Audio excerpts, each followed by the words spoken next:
အားလုံးပဲမင်္ဂလာပါကျွန်တော်တို့ဒီနေ့တော့podcast တွေမလုပ်တာကြပြီဖြစ်တဲ့အတွက်ပေါ့နော်ကျွန်တော်တို့ဒီနေ့အထူး special guest တရားကိုကျွန်တော်ဖိတ်ထားပါတယ်ဆိုတော့ဒီနေ့ podcast ရဲ့အကောင်းစဉ်ကတော့နင်လားဟဲ့ AEO ပေါ့နော်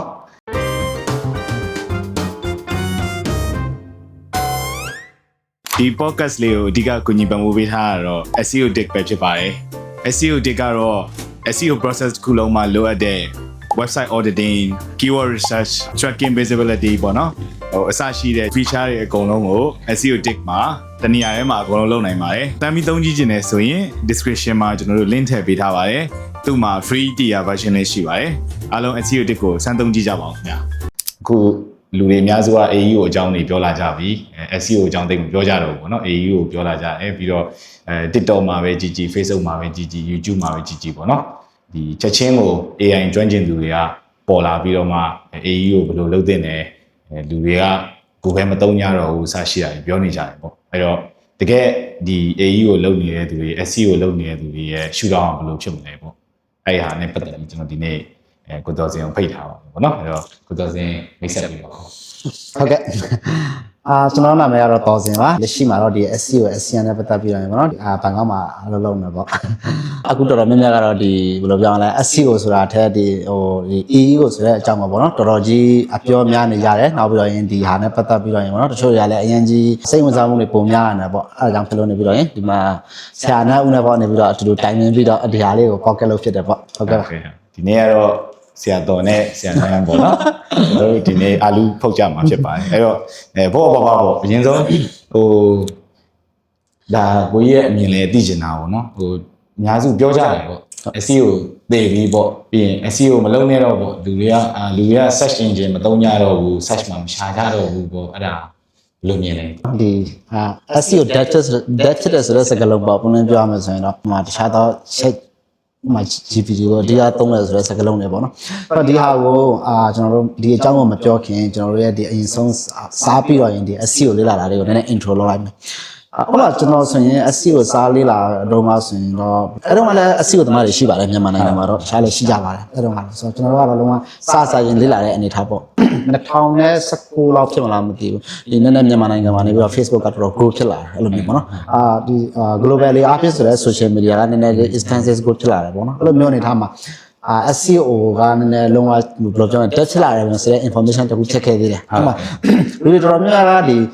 social media ပဲရှာတော့မှာပေါ့ဥပမာသူရဲ့ business profile ကိုလည်း okay Facebook မှာပဲ create လုပ်တော့မှာပေါ့တော်တော် website ရှိလဲရတယ်ပေါ့ social media ရှိရင်လည်းကြီးစုံနေပြီပဲ social profile ကိုဝင်ကြည့်ပြီးတော့ info တွေ search လုပ်လို့ရတယ်ပဲအဲ့လိုဖြစ်လာတယ်ပေါ့နော်အဲ့အချိန်တော့ကလည်း SEO dev ဆိုပြီးတော့ကျွန်တော်ဖြတ်ခဲ့သေးတယ်တော်တော်အဲ့တော့ကိုရီးယားစားလေးလာတော့ဆိုတော့ဟုတ်ပေါ့ကိုလေးလာတဲ့ SEO ဟုတ်သေးလားဆိုတော့အတွေ့အကြုံဝင်ရောအဲ့တော့ကလည်းတကယ်တော့ social media မှာရှာတဲ့ user ကတက် Google မှာရှာတဲ့ user ကတက်သူဟာသူမတူဘူးပေါ့သူရဲ့ပုံစံပဲတကယ်တော့အဲ့တော့ကလည်း damage ချက်ခဲ့ပြီးလို့ပြောရတယ်ပေါ့နော်နောက်တစ်ချိန်တန်ဖြစ်လာတဲ့အခါမှာနေပြီးတော့ရင်ဒီဆိုတော့ပေါ့ဒီ ChatGPT ဝင်လာတာပဲထလာပါအခုဒီအချိန်ဒီကာလာနဲ့ဆိုရင်တော့Google ဒီလုံးဝပျောက်သွားပြီ Google ဒီလုံးဝပျောက်သွားပြီကျွန်တော်တို့ကဘယ်လိုပြောမလဲပေါ့နော်ဘာမှလောက်ဆရာမလိုတော့ဘူးဒါဆိုတော့ခုမေးဖို့တဲ့ ChatGPT ပဲဒါလုံးဝမေးလို့ရတယ်ပေါ့အဲ့ကြောင့် Google ဒီလုံးဝမေးမလိုတော့ဘူးအဲ့ကြောင့် search ပေါ့နော် SEO ဒီလုံးဝတက်ဖြစ်သွားပြီ SEO industry တွေအဲ့လိုဖြစ်သွားတာပေါ့ကျွန်တော်တို့လည်းဒီ okay ဟုတ်လားပေါ့ဘယ်လိုနေထားလဲဆိုတော့ကျွန်တော်လည်းစောင့်ကြည့်ရတာပဲလေဘာလို့ဆိုကျွန်တော်တို့ကဘယ်လိုပြော end user တက်ပဲရှိတာဒါဘယ်လိုပြောမလဲအလုပ်လုပ်ပြီးတော့ကိုထမင်းကိုချာစားတဲ့ဘွားလေးဟုတ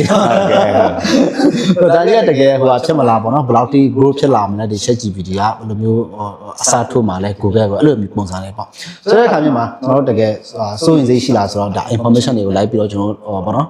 လိုက်ပြီးတော့ဖတ်ကြည့်တယ်ဗာအဲ့လိုမျိုးဖြစ်တဲ့အခါမျိုးမှာအဲ့ဒီဂျာကာလာထဲမှာဘယ်လိုဖြစ်တော့လဲဆိုတော့ ChatGPT ရဲ့ information ဒီဘယ်ကနေယူလာလဲပေါ့အဲ့ဆိုတော့တိမှာပါဒီ Microsoft နဲ့သူက partner လုပ်လိုက်တယ်ကိုယ့်ရဲ့ website ဒီ ChatGPT မှာပေါ်ပြဖို့အတွက် Google ထဲ Microsoft Search Engine Bing မှာပို့ပြီးတော့ရင်ကောင်းအောင်လုပ်ဖို့ဆိုတဲ့ပုံစံပြောင်းလဲလာတယ်အဲ့တော့ Microsoft Bing ဒီလုံးဝဒါဟာ SEO အတွက် information hub တခုနဲ့ကျွန်တော်တို့သုံးရမယ်ဆိုတဲ့ပုံစံမျိုးဖြစ်လာတယ်အဲ့တော့ကျွန်တော်တို့က okay အဲ့ဆိုရင် Google ဒီသုံးမှာမဟုတ်တော့ဘဲနဲ့ဘယ်လိုပြောရမလဲ Microsoft Bing ကိုပဲအဓိက target ထားမလားပေါ့အဲ့ဒီပုံစံဖြစ်လာတယ်ကျွန်တော်တို့ကဆိုတော့အပြောင်းအရင်မြန်တယ်အဲ့ဒီကြားထဲမှာပဲနေပြီးတော့ရင်ဘာတစ်ခု feature တစ်ခုထွက်လာလဲဆိုတော့ ChatGPT ကနေပြီးတော့ရင်ဒီweb search ဆိုတဲ့ feature တစ်ခုထွက်လာတယ် လို့ဆိုရင်တကယ်လို့ ChatGPT ရဲ့ web search version တာတခုထွက်လာခဲ့လို့ဆိုရင်လုံးဝဒီ search engine ကြီးကလုံးဝအပြောင်းလဲဖြစ်တော့လိမ့်မယ်ဆိုတဲ့ပုံစံမျိုးပြန်ဖြစ်တော့ပြန်တယ်အခုအရှင်တွေလက်ရှိအရှင်တွေအားဆိုရင်ဘယ်လိုပြန်ဖြစ်တော့ပြန်လဲဆိုတော့လေသူရဲ့ search feature ကဘယ်လိုပြန် primary ပုံစံမျိုးထားတာမဟုတ်ဘဲနဲ့ဖတ်နေရကိုပြန်ရွှေ့လိုက်တယ်လို့ဖြစ်တော့ဆိုတော့အရှင်တွေကအရင်မြန်တယ် AI ရဲ့တော့တဲ့ပုံစံတွေကပေါ့နော်လက်ရှိအနေထားမှာဆိုတော့လေသူရဲ့ search rate ကဗာလဲဟိုGoogle နဲ့ ChatGPT နဲ့ရှင်မယ်ဆိုရင်သူရဲ့ဘယ်လိုပြောင်းလဲပေါ့အကွာကြီးရှိနေတယ်ဥပမာ Google မှာဘယ်လိုပေါ့30 40 billion တိရှာတယ်ဟိုမှာ ChatGPT မှာ daily ရှာတာက2.5 billion လောက်ပဲရှိတယ်ဆိုတော့ဒီရဲ့ data rate ကအရင်ကြီးကွာနေသေးတယ်မတူသေးဘူးတော်တရားဒါပေမဲ့ဘယ်နေရာမှာအဓိကကွဲတော့လဲလို့ဆိုရင်ကျွန်တော်ဒီ SEO အရာဆိုတော့ informational search ပေါ့ informational query တစ်စုံတစ်ခုခုဒီအမေးအဖြေလုပ်တဲ့မေးခွန်းတွေမှာဆိုရင်တော့ဒီ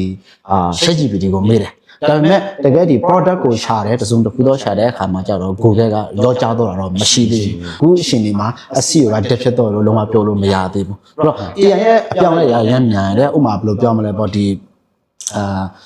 AI Google ကထွက်လာတဲ့ AI overview action တွေလည်းထွက်လာတယ်တော်တရားကအဲ့လိုမျိုး AI ရဲ့အပြောင်းလဲတွေကတော့ဖြစ်ပေါ်လာတယ်ဒါပေမဲ့ SEO ရဲ့ feature ကြီးကလုံးဝ traffic တွေရောကြားတော့တယ်အဲ့လိုမျိုးတော့မဟုတ်သေးဘူးပေါ့နော်ဟုတ်ဟိုကိုတော့ပြောလို့ပဲပေါ့SEO ကခဏခဏတော့တည်နေတာခဏခဏတည်ဆို social media ပေါ်လာတော့လေ SEO တည်ပြီပေါ့ဒါ digital marketing guru တွေပြောတာပေါ့နော်ဘယ်သူမှ search မှာမချကြတော့ဘူးဟို social media ပြောင်းလုပ်ပါပေါ့အဲ့အနေတခါခဏခဏ SEO ကတည်လိုက်ပြန်ရှင်လိုက်ဖြစ်နေတာပေါ့နော်အဲ့အနေမှာအခုလဲတခါ AI လာတော့ SEO တည်ပြီလောက်ကြတယ်ပေါ့နော်အဲ့ဒီမှာကျွန်တော်ထင်တယ်အစိုးဆုံးကတော့ဒီသတင်းအချက်လက်ဖြန့်ဝေတဲ့လူတွေပြောမလားဒီဥမာ Facebook တွေဘာတွေမှာလေဒီ AI နဲ့ပတ်သက်ပြီးသူတို့က update တွေပြောတဲ့လူတွေတစ်ခါလေကြာရင်သူတို့က over hype ဖြစ်တဲ့ပုံစံမျိုးတော့နည်းနည်းရောက်တယ်ပေါ့နော်ဥမာဟို SEO သေးပြီဆိုလဲဒီလူတွေကအဓိကပြောကြတာပေါ့တကယ် SEO လုပ်နေတဲ့လူတွေကမပြောဘူးပေါ့နော်ဟိုအကုန်လုံးကစောင့်ကြည့်တဲ့ကာလမှာဆိုတော့ဟိုအခုတော်တော်များများပြောတာဆို browser တွေပေါ့browser နဲ့ search engine နဲ့သူကမကွဲတော့browser တစ်ခုပေါ်လာပြီဥမာ ChatGPT ရဲ့ Atlas ပေါ်လာမယ်နောက် Perplexity ရဲ့ comment ပေါ်လာမယ်နောက်ခုဆို Google ဆိုလေ Disco ဆိုပြီးလာမယ်အဲ့မှာသူတို့က browser ကိုတွေ့ပြီးတော့ search engine သေးပြီပေါ့တကယ်ပဲအဲ့သေသွားမှာလားပေါ့ search engine တွေကကိုရဲကခုနပြောခဲ့တဲ့လိုမျိုးပေါ့နော် end user ဖြစ်တဲ့အတွင်းနဲ့အရှင်တွေကိုတော့အကုန်လုံးကတော့ information ကိုတော့လေ့လာနေရတဲ့အနေထားတစ်ခုပေါ့တော်တရားကဒါပေမဲ့တစ်ဖက်ကဘာကိုအခြေခံပြီးတော့ကြည့်လဲဆိုတော့ဥပမာဆိုတော့ကျွန်တော်အခုဆိုရင်ဒီ Perplexity ကနေထွက်လာတဲ့ comment ဆိုတဲ့ browser တော်တော်ကြီးဖက်ခါစားဆိုတော့တော်တော်ကြီး hype ဖြစ်တော့သေးတယ် hot ဖြစ်တော့သေးတယ်ပေါ့နော်ပြန်ပြောမယ်ဆိုတော့တော်တော်ကြီးမိုက်တယ်ပေါ့လုံးဝဒါ Google ကိုလုံးဝပြောင်းတော့ Google Chrome ကိုလုံးဝပြောင်းတော့လိမ့်မယ်လို့ပြောတော့ဒါပေမဲ့ဒါကိုရဲ့ဉာဏ်မီတော့တွေးကြည့်တာပေါ့နော်တော်တော်ကြီးတချို့ຢာတွေကကြတော့ဘယ်လိုပြောမလဲဥပမာဒီ product တွေအရင်ကောင်းတယ်ဆိုပြီးတော့ product ကောင်းလို့အောင်မြင်တော့လို့ပြောလို့မရပြန်ဘူး။ဘာလို့ဆိုတော့သူရဲ့ market share ဆိုတာလည်းရှိပြန်သေးတဲ့သဘောတရားက။ဒါကြောင့်ဥပမာတချို့အဲ့အရာတွေပဲ browser မှာဆိုရင်လည်းကျွန်တော်တို့ဘယ်လိုပြောမလဲပေါ့တခြားသောကြိုက်တဲ့ browser တွေလည်းရှိတာပဲ။ဒါပေမဲ့ Chrome browser ကိုများတော့ချင်းပိုသုံးဖြစ်တယ်။ဘာလို့ဆိုတော့အလိုလိုရတဲ့ခါမျိုးမှာပြောတချို့ဟာတွေပဲဖြစ်ဖြစ် extension ပြင်တာပဲဥပမာသဘောတရားဥပမာပေါ့နော်။အဲ့လိုမျိုးအနေထားမှာလည်းဒီ Chrome browser ကိုသုံးဖြစ်တာတွေပိုများတယ်။ဆိုတော့သူ့ထက်ကောင်းပေမဲ့သူ့ကိုအစားထိုးဖို့ဆိုတဲ့အခါမျိုးကြတော့သူရဲ့ဘယ်လိုပြောမလဲ ecosystem အဲ့ဒါနေရာယူထားတာနဲ့သူရဲ့ market share ဆိုတာလည်းရှိသေးတယ်တကယ်လို့နောက်ပြီးတစ်ဖက်ကပေါ့နော်သူရဲ့ဒီအကုန်လုံးကတော့ဒီ browser ထွက်တယ်ဆိုတာလည်းသူရဲ့ ecosystem တခုတိစောက်တယ်လို့ထင်တာပဲတစ်ဖက်မှာဥပမာဆိုတော့ Perplexity ကထွက်လာတယ် Perplexity က comment ဆိုတဲ့ browser ထွက်လာတယ်ဆိုတော့သူရဲ့ default ဒီ AI engine ကကြတော့သူက Perplexity ရဲ့ AI ကိုသုံးထားတာဆိုတော့ user တွေကတကယ်သုံးတဲ့အခါမျိုးမှာကြတော့ဘယ် engine ကိုသုံးတာလဲဟုတ်တယ်ဘယ် search engine ကိုသုံးတာလဲအဲ့ဘယ် AI ကိုသုံးတာလဲတကယ်လို့ user တော်တော်များများက ChatGPT ကိုပဲအဓိကသုံးနေတဲ့အခါကျတော့ Perplexity ကိုအသုံးနေတယ်ဆိုရင်လေအဲ့ဒီ comment က just browser တက်တက်နဲ့အလုပ်ဖြစ်မှာတော့မဟုတ်ဘူးအဲ့လိုမျိုးကြတော့တယ်ဥပမာဆိုတော့ဥပမာဘယ်လိုနိုင်ရှင်လို့စဉ်းစားကြည့်လိုက်လို့ဆိုတော့ဥပမာဒီကျွန်တော်တို့ဒီ YouTube တွေဖွင့်နေတဲ့ Brave browser ပေါ့နော် browser ဆိုရင်ကျွန်တော်တို့ဘာအတွက်ပဲသုံးလဲဆိုတော့ YouTube အတွက်ပဲသုံးတယ်သူတို့မကောင်းဘူးလားဆိုတော့သူလည်းတကယ်ကောင်းပါလားကောင်းပါတယ် browser ရဆိုတော့ကျွန်တော်ဟိုကောင်းအလုပ်လုပ်တာပဲတဘောတရားကဒါပေမဲ့ဘာလဲဆိုတော့သူရဲ့ default engine ကကြတော့ဒီက Brave search ကိုသုံးထားတယ် Brave search ကိုသုံးထားတယ် Google search မဟုတ်ဘူးအဲ့ခါကျတော့ကျွန်တော်တို့ကအလုပ်လုပ်နေတဲ့အခါမျိုးမှာအဓိက search ကဘာကိုပဲသုံးလဲဆိုတော့ Google ကို search ကိုပဲသုံးတယ်ဆိုတော့အဲ့လိုမျိုးကြီးပေါ့နော်ဟုတ်လားအဲ့တော့ Perplexity ရဲ့ browser ထွက်လာတယ် okay တော်တော်မိုက်တယ်တော်တရားသူရဲ့ manage လုပ်ရတာတွေ Chrome browser နဲ့မတူဘူးပုံမှန် browser နဲ့မတူဘူးဒါပေမဲ့သူရဲ့ default engine ကကြတော့ဟိုဟာဖြစ်နေတယ် Perplexity ဖြစ်နေတယ်ဒါလို့ Perplexity ကတကယ်လို့ဒီ AI မှာအကုန်လုံးအတွက် publicity ကိုပဲတုံးတယ် globally အားဖြင့်ဆိုတော့ဒါကတော့ဘယ်လိုပြောရမလဲတော့အပြောင်းလဲကြီးဆိုတာဖြစ်သွားနိုင်တယ်ပေါ့ဒါပေမဲ့လူတွေအကုန်လုံးကဘယ်လိုပြောရမလဲပေါ့ ChatGPT တစ်ခုတည်းတော့မြင်ခုနေကြတာမဟုတ်ဘူးတူတယောက်နဲ့မတူတဲ့ AI တွေကိုတုံးနေကြတဲ့အခါမျိုးမှာတကယ်ဒီ comment browser ကအကုန်လုံးရဲ့ browser အကုန်လုံးကို changes ဖြစ်သွားနိုင်မှုကြတော့လည်းအဲ့ဒါတော့စဉ်းစားစရာဖြစ်နေတာအားကြောင့် ဟိုပေါ့အစ်အစမ်းထွက်လာတော့နည်းနည်း hype ဖြစ်တာ hype ဖြစ်တယ်အဲ့လိုမျိုး ဟိုနေ့စဉ်သုံးကြတော့လေဟိုအစ်နိပညာအစ်ဆိုတော့တော်တော်လေးအချိန်လို့ယူပါ နောက်တစ်ခုကဘာလဲဆိုတော့ဘောနော်ဒါကတော့ဟိုတရားဟိုမှာစော်ကားခြင်းတော့မဟုတ်ပါဘူးအထူးသဖြင့်ဒီဘယ်လိုပြောအောင်လဲအောက်မှာ blogger တွေပဲဆိုမလားဒါမှမဟုတ်လဲဒီ industry မှာမလုံးနေတဲ့သူတွေကနည်းနည်းအကျယ်ရှဲတယ်လို့တော့ခံစားရတယ်တပတ်တရားကဒါကဟိုကိုမြန်မာနိုင်ငံမှာလည်းမဟုတ်ပါဘူး globally လည်းရှိကြတယ် လို့ပဲရှာတာပေါ့ engagement ရှာ engagement မတောင့်တအောင်လုပ်တာဘောနော်လုံးဝဘယ်လိုပြောမလဲဟိုတကယ်မဟုတ်တဲ့အရာကြီးကိုတကယ်မဟုတ်တဲ့အရာကြီးကိုလူဘင်းအကြိုက်လိုက်ပြောတယ်လို့ပြောရမလားပေါ့နော်တပတ်တရားကဟိုတချို့ရတယ်မှာကြတော့ကျွန်တော်တို့စင်တောင်မှပါပြီးဟိုဒီဟာကိုလုံးနေတယ်ပေါ့နော်ဒီဟာကိုလုံးနေဆိုတော့မှဟို information တစ်ခုကိုတွေးတယ်လို့ဆိုရင်နောက်တခြားထပ်ပြီးတော့ information တစ်ခုကိုထပ်ပြီးတော့ share ချင်တယ်ပေါ့နော်တပတ်တရားကနည်း information မှာဆိုလို့ဟာမျိုးတွေရှိတယ်ကိုလည်းဘာမှမသိဘူးလေတကယ်တော့ကြာချားရတာပဲလို့မျိုးဆိုတော့သူရဲ့ blog တွေကပတ်စံရတာသူတို့လူကြိုက်များတာတော့တကယ်တော့မဆိုင်ဘူးသူတို့ကလည်း follower များအောင်လို့ဒါသူတို့ရဲ့ပတ်စံရအောင်သူတို့ကြိုးစားတာတကယ်တော့ဒါပေမဲ့ information အမှားပြီးတော့ရင်းချင်းထတာပဲတချို့ဟာတွေကကြတော့ဒီနယ်ပယ်ကမဟုတ်ဘူးဒီဟာကိုတကယ်လုံးတာမဟုတ်ဘူးအဲ့ဒါမဟုတ်ပဲနဲ့ဘယ်ကအကျယ်ရှဲတာ information ရအကျယ်ရှဲတာဆိုတော့ဒီအထူးသဖြင့်ဒီ beginner တွေပဲထားပါဦးဒီဟာကြီးဒီလမ်းကြောင်းကိုဝင်လာမဲ့သူတွေရောဖြစ်တဲ့အခါမျိုးမှာကြတော့အပြည့်အများကြီးဖြစ်ကုန်တယ်ဟိုတွေကဟိုဘာဆိုကျွန်တော်စီကိုဟိုလာမေးတဲ့တချို့တွေဆိုရှိတယ်အစီကိုတင်ရင်တော့တကယ်အကျိုးရှိပါအောင်မလားပေါ့နောက်တနေ့နဲ့ဆိုရင် AE ကိုပဲတင်ချင်လို့အဲ့လိုကလာသေးတယ် အစီရောလေးလေးလာတော့ အစီကမလိုတော့ဘူးပေါ့နော်တော့တဲ့ AE ကိုပဲလုပ်ရှင်အဲ့လိုဟာတွေရှိသေးတယ် ဟုတ်ပါတယ်ဘယ်တော့ပြောလို့ပဲအခုတောက်လျှောက်ဒါအကုန်လုံးဟိုနည်းနည်းနိပညာအသစ်ဆန်းပေါ်တဲ့ကာလမှာဆိုတော့ခုနပြောလို့ဒီလို overnight guru တွေပေါ့နော်ချက်ချင်းဘယ်ကပေါ်လာမှမသိတဲ့ AI ကျွမ်းကျင်သူတွေကလည်းပြောတယ်နောက်တချို့ digital marketing trainer တွေရှိတယ်နော်တချို့ trainer တွေဆိုလဲအဲ့လိုမျိုးမင်းတို့ဟို SEO ကမလို့တော့သေးပြီပေါ့ဒီ AE ကိုသွားရမယ်အစိုးဆုံးကကျွန်တော်မြင်တာအဲ့ AE ကိုအကြောင်းပြောတဲ့သူတွေပေါ့နော်ဒီ SEO ကိုအကြောင်းပြောတဲ့သူတွေကသူတို့ကိုယ်ပိုင် optimize လုပ်ထားတဲ့ website မရှိဘူးပေါ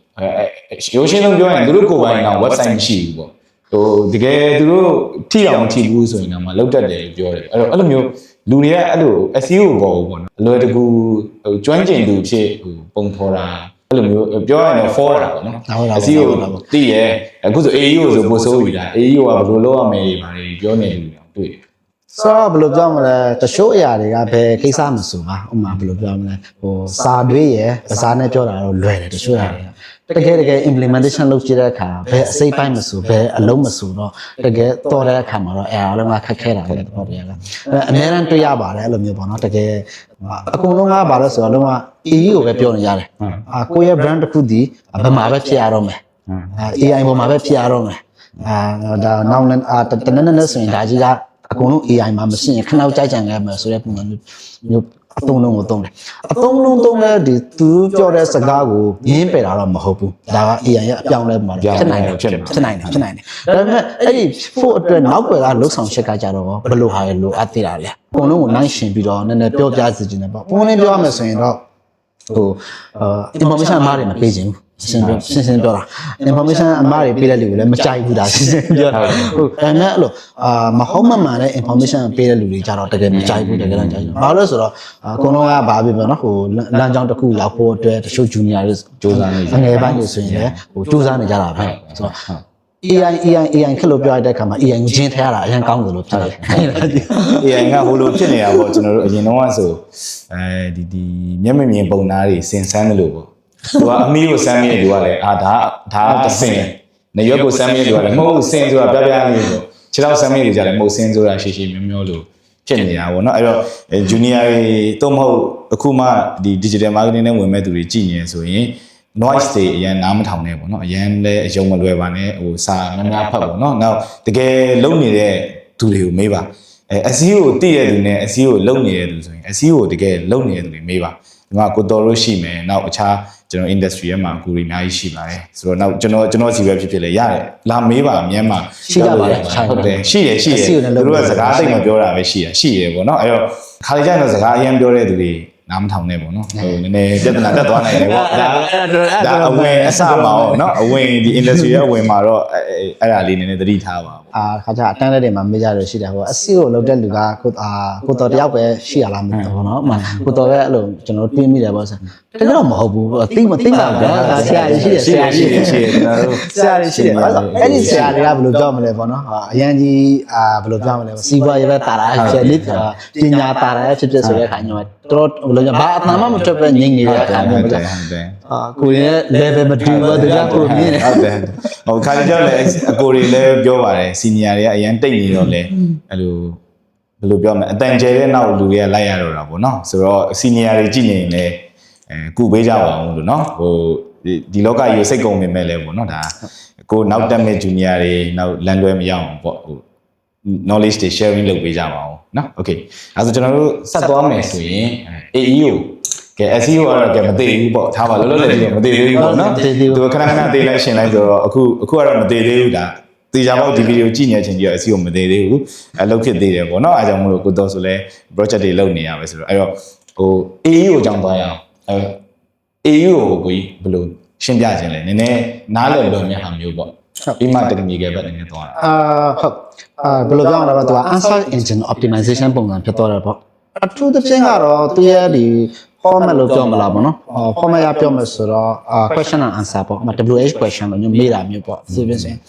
ပုံမှန်အဖြစ်ဆိုတော့ဥမာတော့ကျွန်တော်ဒီ ChatGPT လို့မပေါ်တဲ့အခါမပေါ်သေးတဲ့ဒီ AI မပေါ်သေးတဲ့အခါမှာဆိုရင်တော့ကျွန်တော်တို့မေးတာပဲဖြစ်ဖြစ် search လုပ်တာပဲဖြစ်ဖြစ် product ပဲဖြစ်ဖြစ် search လုပ်တဲ့အခါမှာကျွန်တော်တို့က Google မှာပဲရှာတာ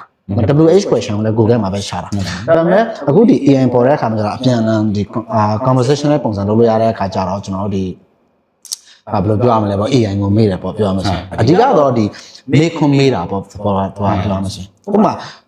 ကိုရဲ့မေးခွန်းမေးတဲ့အနေထားမျိုးမှာကိုရဲ့ဒီ product brand တစ်ခုခုကိုမေးတာဖြစ်ဖြစ်တခြားသော information တဲ့အရာကိုမေးတာဖြစ်ဖြစ်အဲ့လိုအနေထားမှာဆိုရင်တော့ဒါလူတွေက AI ကိုမေးကြတယ်ဟုတ်တယ်အဓိက main ပြောင်းလဲမှုတစ်ခုကဒါပဲဟုတ်တယ်ပြောလို့ဆိုရင်ဒီကျွန်တော်တို့ဒီ ChatGPT တို့လိုမျိုးဒီလိုမျိုး AI နဲ့ပေါ်လာတဲ့AI နဲ့ပေါ်လာတဲ့အခါကျတော့တော်တော်များများလဲblog တွေမှာရေးကြပါတယ်ဘယ်လိုလဲဆိုတော့ဒီ Google မှာ search လုပ်တဲ့ဟာ query type တွေရှိတယ်ပေါ့နော်ဘယ်လိုမျိုးပုံစံနဲ့ intent လုပ်တာလဲပေါ့ဥပမာ product ကိုရှာလား service ကိုရှာလားဟုတ်တယ်အဲ့လိုမျိုးနေထားမှာဒီ information ကိုရှာတဲ့သူရဲ့ rate ကကြားတော့တယ်ဒါကတော့အမှန်တရားပဲဟုတ်တယ်ဘာလို့ဆိုတော့ဇုံတစ်ခုခုမေးစရာမေးခွန်းတွေကိုအဖြေကို direct လုပ်ချင်တဲ့အခါမျိုးမှာကြတော့ AI ကိုတော့မေးတယ်AI ကြတော့ direct answer ပေးတဲ့ပုံစံမျိုးဖြစ်တယ်ကျွန်တော်တို့ဒီ SEO မှာကြတော့ဒီအထူးဖြင့် Google မှာရှာတဲ့အခါကြတော့ဆိုတော့ကိုရှာရဆိုရင် website ထဲကို click လုပ်ပြီးတော့ဝင်ကြည့်ရတယ်ဟုတ်တယ်ဟုတ်တယ်20ဖြစ်တော့တယ်ဟိုမှာကြတော့ဟိုမှာ ChatGPT မှာဆိုတော့ဗောနော်မေးလိုက်တယ်လို့ဆိုရင်တစ်ခါတည်း test answer ကိုတစ်ခါတန်းဖြေတယ်ဆိုတော့အဲ့လိုမျိုးအနေထားမှာတော့ဒါက AI ရဲ့ပြောင်းလဲမှုတစ်ခုဖြစ်တော့တယ်ဒီအနေထားမှာကြတော့အဓိကတော့အဖြေကိုတန်းပြီးတော့ပေးလိုက်တာဗောနော်အရင်ကဆိုကျွန်တော်တို့ရိုက်ရှာဟိုဘာပဲဟိုရှာဗောနော် long day ပဲရှာနော်ကျွန်တော်တို့ဟို medium day ပဲရှာဘလို့ပဲရှာပြီးရင်ကိုယ့်အကိုလိုက်ဖက်မှာကိုယ်လို့ပေါ့နော်တခုချင်းတလင်ချင်းဖွဲမှာတက်တယ်ငါးရင်းနဲ့သွားတဲ့ခစ်ကနေအခုကတော့ AI ကအဲ့ဒီဟာတွေအကုန်လုံးခြုံပေးလိုက်တယ်ပေါ့နော် AU ကဘလို့ industry တွေအတွက်ပို့ပြီးကြိုက်မယ်ထင်လဲပေါ့အထူးသဖြင့်ဒီဘယ်လိုပြောရမလဲပေါ့ဒီ brand အကြီးတွေကတော့ပို့လို့တင်းတော်လို့ထင်တယ်ဟုတ်ဘယ်လိုပြောရမလဲဆိုတော့ဘာလို့ဆိုတော့ကျွန်တော်တို့ဒီအခုစမ်းကြည့်ရတဲ့ထက်ပါပဲနားလည်းသိမှာပါဘာလို့ဆိုတော့ဒီကျွန်တော်တို့ဒီဘယ်လိုပြောရမလဲဒီ product တစ်ခုခုနဲ့ကိုယ့်ရဲ့ product brand ပဲဖြစ်ဖြစ်ကျွန်တော်တို့ဒီ analyze လုပ်တဲ့အခါမျိုးမှာကိုယ့်ရဲ့ brand ကိုဘယ်နှချိန်ပေါ်ပြလဲပါလဲအဲ့လိုမျိုးပေါ့ဒါမှမဟုတ် product တစ်ခုခုနဲ့နိုင်ရှင်တာမျိုးဥပမာပေါ့ကိုယ့်ရဲ့ product နဲ့ competitor ရဲ့ product နဲ့ဘယ်ဟာကောက်လဲဆိုတာမျိုးကိုဥပမာနိုင်ရှင်တဲ့အခါမျိုးမှာသဘောတရား ChatGPT ကိုမေးတာမျိုးတွေလည်းဖြစ်နိုင်တယ်သဘောတရားကအဲ့လို brand အကြီးတွေကိုတော်တဲ့အခါမျိုးတွေမှာဆိုရင်တော့ပို့ပြီးတော့ဘယ်လိုပြောသူတို့တက်ပို့လိုအပ်တယ်လို့ခံစားရတယ်နောက်ပြီးတော့ user တွေကလည်းဥပမာဒီ product ကိုဥပမာဘယ်လိုပြောမလဲယုံရလားတော့ဥပမာဒီ product မှာဘယ်လိုဟာတွေရှိလဲလို့သူရဲ့ဘယ်လိုပြောမလဲတခြားသောဒီ policy တွေတော့အဲ့လိုမျိုးအနေထားတွေမှာကျွန်တော်သူရဲ့ဘယ်လိုပြောမလဲပေါ့တခါတည်း AI နဲ့မှာအကုန်လုံးမေးပြီးတော့ရင်သူ decision ချတာမျိုးလည်းဖြစ်နိုင်တယ်ဆိုတော့အထူးသဖြင့်ကတော့ဒီ company အသေးတွေထဲပေါ့နော်ဒီပေါ်တရားကဒီ business brand အကြီးတွေမျိုးဟာမျိုးတွေမှာတော့ပို့ပြီးတော့လိုအပ်တယ်လို့တော့ထင်တယ် ဟုတ်ကဲ့ဟုတ်အဓိကတော့ဟိုပေါ့ brand ကြီးတွေဆိုတာလဲသူတို့ကကျတော့ internet ပေါ်မှာဒါ well known ဖြစ်တာပေါ့လူသိများပြီးသားဆိုတော့ AI ကအဲ့လိုမျိုးလူသိများပြီးသား brand တွေပေါ့နော်နောက်ဒီ brand reputation တေချာလောက်ထားတဲ့ဒီ SEO တေချာလောက်ထားတဲ့ brand တွေဆိုရင်တော့သူအလွယ်တကူကောက်ပြီးတော့ပေါ်ပြဖို့လွယ်တာပေါ့ဟိုအဲ့မှာထူးခြားခြားပေါ့ခုန brand ကြီးလို့ပြောလို့အဲ့မှာ unfair ဖြစ်တာလေးကိုကျွန်တော်လည်းတွေ့မိတာပေါ့ခုနကိုတော့ပြောမှဟို brand ကြီးဥမာ Coca-Cola ဆိုရင်တော့ဒါ AI ကသိရဗျာ AI ဘယ် version မဲ့မေးမေးပေါ့ ChatGPT ကျွန်တော်တို့ဟို2.เนาะ3 point လောက်ကပဲမေးမေးအခုနောက်ပိုင်း 5.2 ပဲမေးမေး Coca-Cola ဘာလဲဆိုရင်ဒါသူတို့ကသိတယ်ပေါ့နော်ဒါ cloud မှာလည်း cloud ဆိုလဲဒါသိအဲ့မဲ့ brand အခုမှအကယ်စမယ်ပေါ့ဒီ2026မှာစမယ်ကဲထားပါနောက်နှစ်မှစမယ်ဆိုရင်တော့ဒီ brand တွေတက်ကတော့နည်းနည်းပိုပြီးဟို AU မှာပေါ့နော် visibility ကောင်းမှုကနည်းနည်းပိုပြီးရုန်းကန်ရမယ်ဟုတ်တယ်ဘာလို့ဆိုတော့ဒီအဓိကသူကကွဲပြားသူရဲ့ကွဲပြား channel ချက်ကကြတော့ဒီ AE ကိုလုပ်တယ်ပဲထားပါတော့ပေါ့နော်သူက website optimization မဟုတ်တော့ဘူး okay ဒီ SEO ကကြတော့ဒီ website optimization ကို direct ဘာသာပြန်လို့ရတယ်ဘယ်လိုပြောရမလဲဆိုရင်သူက on page off page ရှိတာတွေကတော့ process ရပါတော့ဒါပေမဲ့ဒီ EE ကိုလုပ်တယ်လို့ဆိုရင်ခေါ်တရားကဒီ website optimization မဟုတ်တော့ဘူးအကုန်လုံးနေရာတကာတိုင်းမှာကျွန်တော်လုပ်ရတယ်ပြောရမလို့ပိုခက်ခဲတော့တယ်ပေါ့နောက်ပြီးတော့ပိုကျယ်ပြန့်တော့တယ်ပိုအလုံးများတော့တယ်အဲ့လိုပြောလို့ရတယ်ဆိုတော့ဥပမာကိုယ့်ရဲ့ brand တစ်ခုဒီဒါဒီ EE ကိုဘိုင်းနဲ့ပတ်သက်ပြီးကျွန်တော်တို့လုပ်စရာလိုတယ်လို့ဆိုရင်ထင်တယ်ပိုအရှင်ပေးရလိမ့်မယ်ဟုတ်တယ်ကိုအရှင်ပေးရလိမ့်မယ်နောက်ပြီးတော့ဒီ trust လုပ်ဖို့အတွက်ယုံကြည်ရတဲ့တခြားသော AI လောရတာဒီမှာလဲဒီဆောက်ရတဲ့အပိုင်းတွေမှာလဲပိုကြနိုင်တယ်ဟုတ်တယ်ဥပမာဆိုတော့ပေါ့ဒီ SEO ရဲ့ result ကဘယ်လောက်ထိမြန်လဲလို့ဆိုရင် AE ရဲ့ result ကသူရဲ့ brand အသက်ပေါ်မှာတိဆောက်ရတာတခြားသော community တိဆောက်ရတဲ့အပိုင်းတွေမှာကြတော့အဲ့လိုမျိုးရင်ထားမှာဆိုတော့နည်းနည်းပိုခက်ခဲသွားလိမ့်မယ်အဲ့တော့ဟို brand အသစ်တွေနဲ့စမယ်ဆိုရင်တော့အရင်ကလိုပေါ့နော်ဥပမာ SEO project တွေအပ်တယ်ဆိုရင်လည်း website ကို optimize တာနဲ့မလုံလောက်တော့ဘူးပေါ့နော်အခုဆို off page တွေเนาะ off page တွေအရင်ဦးစားပေးရတော့မယ်အထူးသဖြင့်ဒီသတင်းတွေ media တွေမှာပါရမယ်နောက်ဟို credible ဖြစ်တဲ့ source တွေပေါ့เนาะဟိုဥမာလိုအပ်ရင်စာအုပ်တွေထုတ်တာမျိုးတွေเนาะနောက်ဒီ research paper လုပ်တဲ့ဟာတွေဒါတော့နီးလန်းအစုံပေါ့เนาะတုံးပြီးတော့မှကိုယ့်ကို AI ကယုံယုံကြည်ကြည်နဲ့ recommend ပေးအောင်ကိုကစူးစမ်းတဲ့အနေထားဆိုတော့ဟိုသူများနေပြောသလိုပေါ့ search everywhere optimization ပေါ့ AE ကို all engine optimization ပေါ့နော် engine တစ်ခုတည်းမဟုတ်တော့ဘူးเนาะ session တစ်ခုတည်းမဟုတ်ဘဲနဲ့ဖြစ်သွားတာအကုန်လုံးကအဲ့လိုဖြစ်သွားတာဟုတ်ကဲ့အဲ့မှာလောလောဆယ်တော့เนาะ AI ကနည်းနည်း hallucinate ဖြစ်တယ်ပေါ့တော်တော်များများပြောတာတော့အချက်လက်မစုံသေးတော့ search engine ကိုဒီပေါ့နော် AI engine တွေကို hack ဖို့ကြိုးစားတဲ့ black hat တွေရှိတယ်ပုံစံတိုင်းဆိုအဲ့တော့သူတို့ကတော့အခုဆိုပြောတာပေါ့နော်ဒီ AI က hallucinate ဖြစ်တယ်လွယ်လွယ်ကူကူတော့ rank နိုင်သေးတယ်ပေါ့နည်းနည်းအနေထားကိုနားလည်ရင်ပေါ့ဥမာအခုဆိုပြောကြတာတော့ဥမာ heading 2တွေဒီ WH တွေနဲ့ရေးရမယ်ဘာလို့ဆိုတော့လူတွေကWH question တွေအများကြီးတာဆိုအဲ့လိုတွေရေးမယ်နောက်ကိုဒီနေ့ကတွေ့ရဆိုလဲကျွန်တော်တို့ဒီ cloud လေ cloud link ဆိုတာပေါ့နော်ဒါတွေကတော့ထုံးစံမှာပဲ black hat သမားတွေရဲ့ဟိုကြော်တဲ့ခွာတဲ့အကွက်တွေပေါ့နော်အဲ့ဒါတွေကတော့ဟိုစူလန်နဲ့လည်းဖြစ်နေတယ်เนาะ AU ကအချိန်တစ်ခုတော့ပေးပြီးလောက်အောင်ဖြစ်တယ်ဒါပေါ့ဘယ်လိုပြောရမလဲဒီ source တွေကိုတိဆောက်တဲ့အခါမျိုးမှာပို့ပြီးတော့ဒီ trust ဖြစ်တဲ့ဟာကိုလိုကိုလိုတာလိုမျိုးဖြစ်လာတယ်ပြီးတော့ပြောင်းလဲမှုတွေရှိတယ်ဒါမှမဟုတ် SEO တော့အရှိခံတာပဲသူရဲ့ဒီတိဆောက်တဲ့ပုံစံကတော့ကိုရေးလိုက်တဲ့အရေးသားဒီယုံကြည်ရပါတယ်ဆိုတာမျိုးကိုဘယ်လိုပြောမလဲ source ထဲတဲ့ပုံစံတွေကိုအသုံးပြုကြတာအဲ့လိုမျိုးဥပမာဘသူကပြောပါတယ်ဆိုတာမျိုးပြောတဲ့လူကဘသူဥပမာပေါ့အကြောင်းအရာတစ်ခုကိုဥပမာဒီအကြောင်းအရာကိုမြန်မာနိုင်ငံမှာဘယ်အကြောင်းအရာဘယ်လိုဆိုတာကိုပြောတယ်ဒါကိုဘသူပြောလဲဆိုတာကိုဥပမာနန်းဦးဆိုနန်းဦးပေါ့နော်နန်းဦးပြောပါတယ်ဆိုတာမျိုးတခါလေ source ကိုထည့်ပေးတာမျိုးသဘောတရားကအဓိကတော့ content တစ်ခုဒီ info တစ်ခုဒီဘယ်လောက်ယုံရပါတယ်ဘယ်လောက်ထိ reputation ရှိပါတယ်ဒီ ရိုးတဲ့ reputation ရှိတာမဟုတ်ဘူးဘသူတွေကနေပေးထားတာပါဒီ reputation ကိုဒီလိုမျိုးပုံစံ trainer ပေါ့ပြောရမှာဆိုတော့ဒါဆိုအရင်ကကျွန်တော်တို့ SEO မှာပြောတဲ့ EEAT ဟုတ်တယ်ပြန်ပြီးတော့ဒီပုံစံမျိုးတော့ဖြစ်လာအရေးတော့ပါလာပြီပေါ့လीเนาะအဲဆိုကျွန်တော်တို့ဆက်ပြီး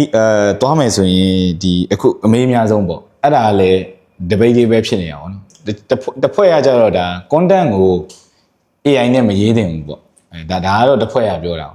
အဲ့လိုရေးမရန့်ဘူးပေါ့ဟို AI engine တွေကသိတယ်ပေါ့နောက်တစ်ဖွဲ့ရကြတော့လည်းမဟုတ်ဘူးပေါ့ဒါbest practice ကိုလိုက်နာရဲဆိုရင် content ကို AI နဲ့ရေးလဲရတယ်ပေါ့ကိုကြီးရောဘယ်ဘက်ကနေမိနေလဲဒီအရှင်တွေကလည်းပြောရခက်ခဲတယ် yes လို့လည်းပြောလို့ရတယ် no လို့လည်းပြောလို့ရတယ်အများအားမေးနေကြတဲ့ကိစ္စပေါ့နော်SEO တက်ပဲဖြစ်ဖြစ်ဒီAE ကိုတက်ပဲဖြစ်ဖြစ်ပေါ့နော် content တစ်ခုကို AI နဲ့ရေးတယ်ပေါ့နော် AI နဲ့ရေးတယ်ဆိုရင်ရေးလို့ရတယ်အခုချိန်မှာအကုန်လုံး AI နဲ့လုပ်တာပဲကျွန်တော်လည်း AI နဲ့ရေးတာပဲ AI နဲ့ရေးလို့ရတယ်ဒါပေမဲ့ AI content ကြီးတော့ဖြစ်လို့လဲတိတ်အဆင်မပြေပြန်ဘူးတပတ်တရားကလူရေးတာနဲ့ AI ရေးတာနဲ့ထပ်တူကြားတယ်ဆိုရင်တော့မှတိုင်းတာတစ်ခုကြီးကွဲပြားမှုဆိုတာရှိရတပတ်တရားကAI ကောင်းတယ်မကောင်းလို့ဆိုလို့ချင်းမဟုတ်ဘူး AI ကကိုယ့်ထက်မြင်းတယ်တခုရေးတဲ့အရေးသားတွေကဒါပေမဲ့သူ့မှာလည်း AI ဖြစ်တဲ့နဲ့ AI ရေးသားတော့တခုပုံစံတော့ဖြစ်တော့တယ်တချို့ရင်ထားတယ်မှာဆိုရင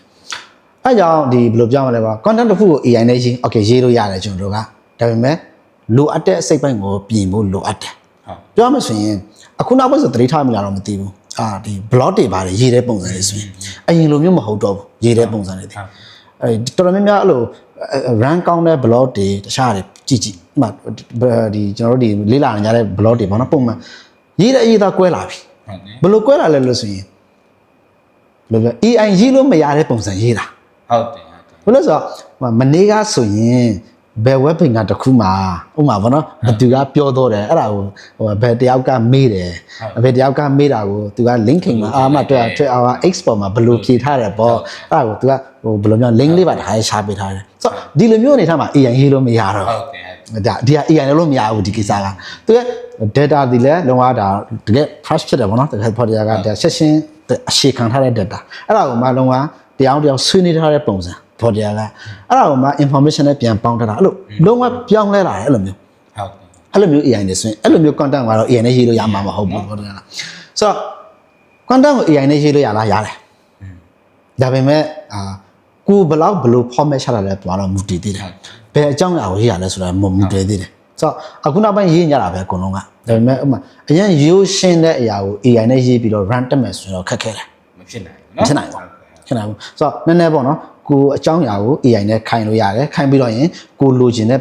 စိပ်ပိုင်းတွေကိုပြောပြချင်တဲ့အပိုင်းတွေကိုကိုဟာကိုပြန်လို့ဒီဘာလို့မှန်ကန်ဖြစ်အောင်ပြန်လို့ optimize လုပ်ပေးရမယ်အဲ့လိုမျိုးမှသာရင်ဒီ AI content ကအလုံးလုံးပဲကျွန်တော်အဲ့ဒါမြင်ဘူးတယ်တော်တော်များများအဲ့ဒီခုနကပေါ့ AI နဲ့ရေးလို့ရတယ်ဆိုတဲ့အုပ်စုကကြောက်တယ်နည်းနည်းအစွန်းရောက်သွားတော့သူတို့ကကြောက်လဲ ChatGPT နဲ့ generate လိုက်တယ်ပေါ့ဥမာထားပါတော့ digital marketing အကြောင်း blog ရေးတယ်ဆိုရင်ရေးခဲ့လိုက်ဆိုရင်သူတို့က generate လုပ်ပြီးသားဟာကိုတန်းတင်တာဟုတ်တယ်အဲ့တော့သူတင်တဲ့ blog ကလည်းဒီအကြောင်းอ่ะပဲနောက်တစ်ယောက်ကတင်လဲဥမာ ChatGPT ပဲသုံးမယ်ဆိုရင်တော့အထက်က structure က similar တော်တော်ဖြစ်နေပြီလေဖြစ်နေတော့သူတို့ရဲ့ input ဘာမှမပါဘူးဆိုတော့အများအားတော့ကျွန်တော်လည်း AI နဲ့ပဲရေးတာပါအခု AI ကအခုအရန်သဘောကျတာသူကဒီ stats တွေပေါ့အချက်လက်တွေ numbers တွေပါတာသဘောကျတယ်ပြီးတော့ကိုတော့ခုနပြောသလိုမျိုးပဲကိုတကယ်ကြုံခဲ့ရတဲ့ experience ကိုရေးတာကိုသူကသဘောကျတယ်အဲ့ဒါသူ့မှာမရှိတဲ့အချက်လက်ပေါ့နော်အဲ့လိုအချက်လက်မျိုးကိုကျွန်တော်တို့က blog post ထဲမှာထည့်ပြီးတော့ integrate လုပ်ပြီးရေးနိုင်မယ်ဆိုရင်ပေါ့နော်ရေးခိုင်းလို့ရတဲ့ AI ကို body ဥမာ outline generate လုပ်လိုက်ရလာပြီဆိုရင်အဲ့ထဲမှာဘယ် data ထည့်မလဲဥမာထားပါတော့မြန်မာနိုင်ငံနဲ့ပတ်သက်တဲ့digital marketing landscape ရေးမယ်ဆိုရင်အရင်ဆုံးအချက်လက်တွေရှာပေါ့နော်AI ရှာတာပဲ rely မလုပ်ဖ ೇನೆ အချက်လက်တွေအများကြီးလိုက်ရှာအဲ့တော့ကျွန်တော်မြင်တာအခု AI ခေတ်မှာ Google search သုံးတတ်တဲ့သူက blog post ကောင်းကောင်းရေးနိုင်လိမ့်မယ်လို့ကျွန်တော်မြင်တယ်ဘာကြောင့်လဲဆိုတော့သိတယ်မလား AI ကလည်း crawl ရင်အကုန်လုံးမ crawl ဘူးလေ maybe first page second page လောက်ပဲ crawl သွားရဆိုရင်ဒီခါလေတကယ်ကောင်းတဲ့ article အနှစ်တွေပေါ့နော်တကယ်အချက်လက်အပြည့်စုံကောင်းတာတွေကဟိုအနောက်မှာလည်းဖြစ်နေတတ်တယ်ဒါသူတို့ SEO မလုပ်တာပေါ့နော်အဲ့ဒါအကြောင်းလည်းဖြစ်နေတတ်တော့ကျွန်တော်တို့အခုဘာလုပ်လဲဆိုတော့ဒီ search ပြန်ရှာတော့ excited ဖြစ်တယ်ပေါ့နော်ဘာလို့ဆိုတော့ကိုယ့်ရဲ့ပြိုင်ဘက်ကို ranking မှာ beat လုပ်ချင်တာဆိုတော့အချက်လက်ကိုကျွန်တော်တို့ဆိုဟိုအနောက်ထဲကြီးလိုက်ရှာ research paper ဆိုလည်းရှာပြီးတော့အဲ့အချက်လက်တွေပြန်ဆွဲထုတ်ပြီးရေးမယ်ဆိုရင်title တူပဲ what is digital marketing တူရှင်ရေးရင်တော့မှကို ranking ကပိုတာနိုင်နေပေါ့နော်အရင်ကြီး generalize ဖြစ်တဲ့ပုံစံမျိုးတော့မကြိုက်ဘူးပေါ့နော် AI နဲ့ရေးမယ်နောက်တစ်ခုကဘာလဲဆိုတော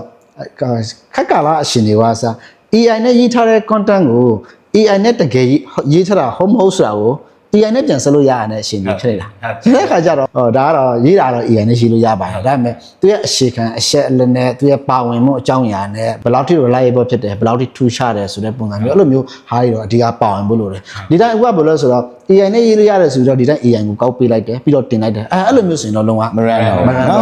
အစိုးရကဒါလေးဆိုဟိုဟာတွေပါတယ်လေ ChatGPT မှာဆို star တွေ hash တွေအဲ့ဒါတွေတော့မဖြစ်ဘူးဘယ်လိုလဲမှာ star တွေ hash တွေအဓိကမင်းရင်ပေါ့နော်ဟိုဆိုကျွန်တော်တို့ဆိုရင်ဒီ AI မှာဆိုရင်ဒီဥပမာ ChatGPT ကရေးထားလိုက်တဲ့တချို့ရဲ့ format တွေဆိုရင်ဘယ်လိုပြောသူရဲ့အသုံးလုံးလေးဥပမာဒီ dash သုံးတာမျိုးဆိုအဲ့ဒါဆိုရင်long dash တွေကဘာတွေပါတချို့အသုံးလုံးလို့ဆိုရင်တိတာနေပြီလားဒီ ChatGPT ဟုတ် အဲ့တော့ကိုယ်တိုင်အများသုံးနေကြဖြစ်လို့ပေါ့နော်ဒါ ChatGPT ကရေးတာဟုတ်အဲ့လိုမျိုးတွေမြင်နေရပြီပေါ့နော်ဆိုတော့အဲ့လိုမျိုး diary ကြီးသုံးတာမျိုးတော့သဘောမကျဘူးဒါကမလွယ်ဘူး run ဖို့လည်းတော့ပေါ့နော် နည်းနည်းအုံနောက်လေးသုံးပြီးတော့ပြန်တဲ့လောက်ပေါ့ကို effort လည်းထည့်ပေါ့ဟိုအဲ့လောက်လွယ်ရင်တော့ဘယ်သူမှလည်းကိုမငားရတော့ဘူးเนาะဟိုအဲ့လိုမျိုးရမှာတော့လုံးရှင်ရမယ်သူကသူစီးပွားရေးလုပ်ငန်းရှင်တွေသူတို့ in house တွေကပဲရေးပြီးတင်မှာပေါ့အဲ့လို ဥပမာကျွန်တော်ဆိုတွေ့ရတယ် show website တွေကျွန်တော်စီအတက်SEO အတက်လို့ content တွေရေးထားတယ်ပေါ့နော်ကြည့်လိုက်ရင်တော့အေး content တွေတော့ရှိတာပဲသူဟာနဲ့သူပေါ့နော်တခါတည်းဒါပေမဲ့အဲ့မှာပြန်စစ်ကြည့်လိုက်အကုန်လုံး AI နဲ့ရေးထားတာအဲ့လိုအသေးစိတ်ဖတ်ကြည့်လိုက်ရင်အကုန်လုံး AI နဲ့ရေးထားတာအဲ့လိုမျိုးတွေပေါ့နော်အလုံးဝဘယ်လိုမှ run မလုပ်တော့ဘူးတခါတည်း ဟိုအဲ့ဒါ necessary လို့မှဟိုတချို့digital marketing လုပ်ရတာရမ်းလွယ်တယ်အခု AI ခေတ်မှာလူတိုင်းလုပ်နိုင်ပြီဆိုတဲ့လူတွေလည်းနည်းနည်းသတိထားပြီးပြောပေါ့နော်တချို့ကအဲ့လိုထင်ပြီးတော့သူတို့က ChatGPT မှာဟာဒါပါတော့ write a blog post about what is digital marketing ဆိုတော့လာအကုန်ပူပြီးတင်တာတော့ဟိုဘယ်မှမရောက်ဘူးပေါ့နော်အဲ့ဒါအချိန်ကုန်တာပဲဖတ်တင်မှာပါလို့content တစ်ပုဒ်ရေးဖို့ဘယ်လိုကြောက်လဲ9မိနစ်တောင်မကြာဘူးပေါ့ AI ရှိနေတာဘာတွေများခက်ခဲနေလဲပေါ့ဆိုဒါဆိုအငြင်းများနေပြီပေါ့နော်အဲ့လိုပြောရတဲ့သူတွေကိုတကယ်နားမထောင်ပါနဲ့ဟိုအကောင့်နဲ့ကြံပေးတာပေါ့တကယ်9မိနစ်နဲ့ blog ရေးလို့တော့ရတယ်ဒါပေမဲ့ run ပေါ့နော်ဘယ်မှလည်းရောက်မှာမဟုတ်ဘူးဖတ်တဲ့သူတွေလည်းအကျိုးမရှိဘူးပေါ့အဲ့တော့ဟို AI ခေတ်မှာကောင်းတာတော့အဲ့လို format တွေ structure တွေနော် plot တွေဆိုလဲကောင်းတယ်ဒါပေမဲ့ကိုယ့်ရဲ့ကိုယ်ပိုင်ရှာထားတဲ့ data သို့မဟုတ်လဲနည်းနည်းအပင်ပန်းခံပြီးတော့ပေါ့နော် search မှာပြန်သွားကြည့်လူတွေမတွေ့သေးတဲ့ data တွေပေါ့ဥပမာ AI script လုပ်လို့မရတဲ့ဟာတွေပေါ့နော်အဲ့လိုမျိုးဟာတွေကအချက်လက်တွေပြန်ယူပြန်ထည့်ပြီးမိညမ်းကိုးကားပြီးတော့မှ blog post လုပ်တယ်ဆိုရင်တော့အနည်းဆုံးတော့ blog တစ်ပုဒ်ကိုတစ်နာရီလောက်တော့ကြာလိုက်ပြီနော်9မိနစ်မဟုတ်ဘဲနဲ့ပေါ့နော်တစ်နာရီလောက်တော့ကြာရင်ပိုကောင်းတယ်ဟုတ်တယ်များများကြာနေတာအချက်လက်ကတော့ပိုပြီးကြာလေတချို့ site တွေနော်ဒီ AI crawl ပိတ်နေဆိုတဲ့ဟာလေးအဲ့ဒါလည်းပြောများအဲ့ဒါကလေနည်းနည်းနည်းနည်းပြောခက်ခဲတယ်ဒီလားဘာလို့ဆိုတော့ AI ရဲ့အရှင်တွေကလည်းတည့်တဲ့အတိုင်းပဲတချို့ဟာတွေကဘယ်လိုပြောအောင်လဲပေါ့နော် universal standard မဖြစ်သေးဘူးလို့ပြောရမလားပေါ့နော်တချို့ရင်ထားတွေကတချို့ website တွေဆိုတွေးမိတယ်အထူးသဖြင့်ဒီ organization website တွေ research လုပ်တဲ့ website တွေတွေးမိတယ်သူတို့ကကြတော့ဟိုဟာ AI ကိုလုံးဝ crawl မခိုင်းဘူးသူရဲ့ website သူရဲ့ product သူရဲ့ business နဲ့ကျွန်တော်တို့ကနေပြီးတော့ရင် AI ကိုမေးလိုက်ရင် AI ကဘယ်လိုမှရှာလို့မရဘူးသူကလုံးဝပိတ်ထားတာသူကဥပမာဆိုတော့ ChatGPT ကိုပိတ်ထားတာသူတို့ရဲ့ research data တွေကိုဥပမာ ChatGPT ကိုမဖော်ပြခြင်းအဲ့လိုဖြစ်မှာပေါ့နော်ဒါတော့ခုခုနဲ့နားမလဲဘူးသူတို့ရဲ့သိမှာပေါ့အဲ့လိုမျိုးမ crawl ဘူးလုံးဝအဲ့လိုမျိုးထားရရှိတယ်သူလုံးဝပိတ်ထားတာဒါတော့သူတို့မာလို့ပိတ်ထားလားဒါမှမဟုတ်တက်ကြီးကိုရွယ်ပြီးပိတ်ထားတော့မပြောတတ်ဘူးဒါပိတ်ထားတဲ့ခဏတစ်ခုပေါ့နော်ဒါပေမဲ့အဲ့ဒါမှလည်းကျဒနာတစ်ခုရှိတာကဘာလဲလို့ဆိုရင်တကယ်လို့အဲ့ဒီ website က Google မှာ crawl ရဆိုရင် Gemini မှာရှာရင်တွေ့တယ်ဟုတ်တယ်အဲ့ဒါဟိုဘယ်လိုပြောလဲ Google ကတော့ဒါသူအကွက်ထဲဝင်သွားပြီပေါ့နော်ဟိုအခုဆိုနော် robot မှာတချို့ website တွေဆိုတွေ့တယ်လေ OpenAI bot ဆိုသူက disallow ဟုတ်တယ် borders မှာဒါပေမဲ့ Google ကြတော့ဘာမှလုပ်မရဘူးဘာမှလုပ်မရဘူးအမှဘယ်လိုလဲဆိုတော့ AI overview မှာလည်းရှာတွေ့နိုင်တယ်လို့ Google ရဲ့ Gemini မှာရှာတွေ့နိုင်တယ်ဘာလို့ဆိုတော့ Google ကသူ့ရဲ့ Google bot crawler လာကိုသုံးတာဆိုတဲ့အခါမျိုးမှာ Gemini မှာကြတော့အဲ့ဒါပေါ်နေအဲ့ကျွန်တော်စမ်းကြည့်တာပေါ့နော်တခြားကျွန်တော်တို့မသိတာလည်းဖြစ်ရှိတော့ရှိမှာပါအဲ့ဒါကဒီ crawler ကိုပိတ်တာတစ်ခုနောက်တစ်ခုကဘယ်လိုရှိသေးလဲလို့ဆိုရင်ဒါကတော့နည်းနည်းပေါ့နော်ကိုတီးတလောက်လေးလာထားလောက်ပဲပြောလို့ရအောင်ပဲပေါ့နော်အကုန်လုံးလည်း14လနဲ့ထားမှရှိတာဆိုတော့နောက်တစ်ခုကဘာလဲဆိုတော့ website တွေကိုဒီ client side rendering JS rendering နဲ့ရေးထားတဲ့ website တွေမှာ website တွေကဒီဟိုပါပေါ့နော်ဒီ ChatGPT လိုမျိုး AI မှာမဖော်ပြဘူး crawl မလုံးနိုင်ဘူးသူတို့ကနားလည်တယ်လို့ပြောရမယ်ဆိုရင်သူတို့ကဘယ်လိုပြောမလဲဥပမာဒီ open AI ပဲဖြစ်ဖြစ်သူတို့ဒီ publicity ပဲဖြစ်ဖြစ်သူတို့ information source တစ်ခုကိုယူတဲ့အခါမျိုးမှာဒီ web page ဒီဥပမာဆိုတော့ဗောနော်ဒီဥပမာ Microsoft Bing ပေါ့သူတို့ပြင်ကသူတို့တုံးတာ ChatGPT ဆိုရင်အဲ့ဒီရဲ့ brown engine မှာသူတို့ crawl လုပ်ပြီးပြီလားအဲ့ဒီ crawl လုပ်ပြီးမှသာလျှင်သူတို့ကနေပြီးတော့ဒီဟိုလိုမျိုးပေါ့ information ကိုဟိုလုံးနိုင်တယ်တကယ်လို့ web page တစ်ခုကို direct user မျိုးမှာဆိုရင်သူတို့ကဟိုမရဘူးသူတို့ကဒီ JS rendering နဲ့ရေးထားလို့ဆိုရင်သူတို့က crawl မလုံးနိုင်ဘူးအဲ့ဒီ web page ရဲ့ data ကိုအဲ့ဒါကြောင့်ဘယ်လိုဖြစ်ရလဲဆိုတော့အခုနောက်ပိုင်းဆိုရင်တချို့တွေ့ရတယ် website တွေဆိုရင်သူတို့ website က SEO အပြင်ကောင်းနိုင်တယ်ဘာလို့ဆို Google ရဲ့ crawler bot နဲ့ဒီ ChatGPT ရဲ့ဒီ crawler bot တွေကမတူတော့ဘူးပေါ့နော်တို့တွေကဆိုတော့ Google မှာကျတော့တွေးနိုင်တယ်သူဖော်တယ်အဲ့ဒီ website တွေက JS rendering ပုံစံနဲ့တွင်နေတော့ဒါပေမဲ့ ChatGPT မှာကျတော့ direct မတွေးနိုင်ဘူးအဲ့ဒါဒါပေမဲ့ဆိုသူက crawler မလုပ်နိုင်ဘူး direct တော့ပြီးတော့အဲ့ဒီ information ဆိုတော့အဲ့လိုမျိုးနေတော့အားနည်းချက်ရှိတယ် အဲ့ကြောင့်ဒီဘောနော်အခုနောက်ပိုင်းအထူးသဖြင့်အဲ့ဒါကကျတော့ဒီ website တွေဆိုတာ web application တွေပေါ့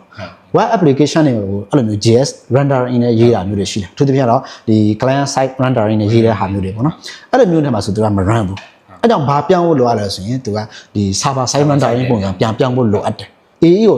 AE ကိုတွက်တာအဲ့လိုမျိုး target ထားမယ်ဆိုတာပြောင်းဖို့အကြံပြုဖို့ပြုတယ်မပြောင်းရင်မလွယ်ဘူးပြောရအဲ့လိုမျိုးထားခုရှင်းနေတယ် ကိုကထားပါတော့ဥပမာခုနက research လုပ်တဲ့ organization တွေတို့မလဲ data privacy ကြောင့်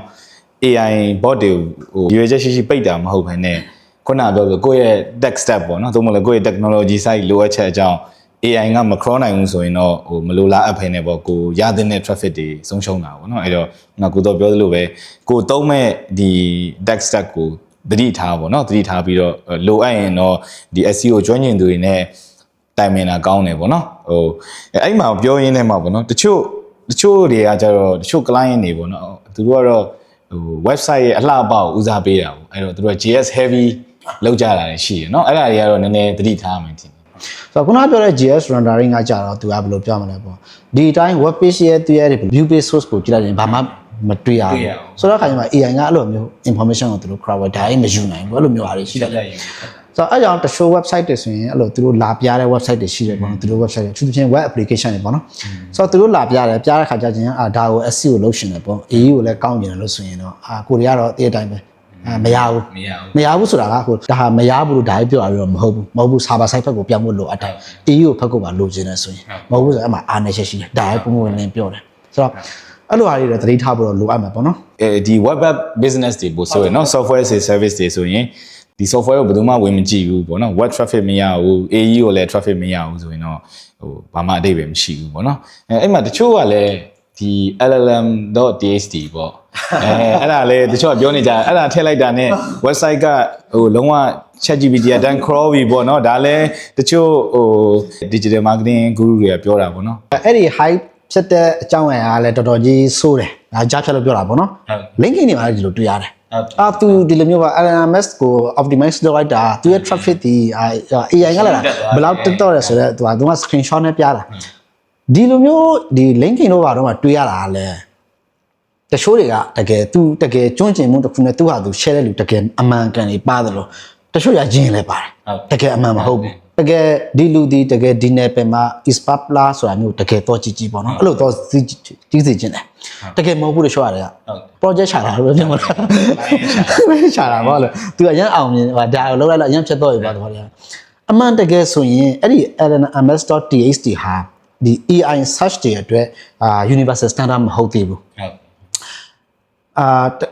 တခြားသောဒီဥမာပေါ့နော်ဒီဥမာဒီတခြား website ကြီးတွေပဲထားပါတော့ဥမာ Semrush တို့ပါလို့ပါတော့ဒီ SEO နဲ့ဒီ AI tools တွေကို share လုပ်နေတဲ့ tools တွေတောင်မှ lms.txt မသုံးသေးဘူး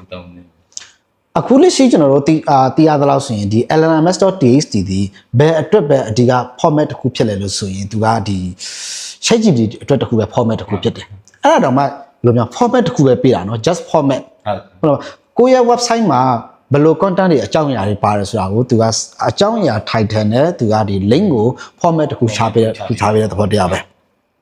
ဒီ format တစ်ခုရှာပေးတာပဲအဲ့တော့ ChatGPT ကသူ့ရဲ့ website ရဲ့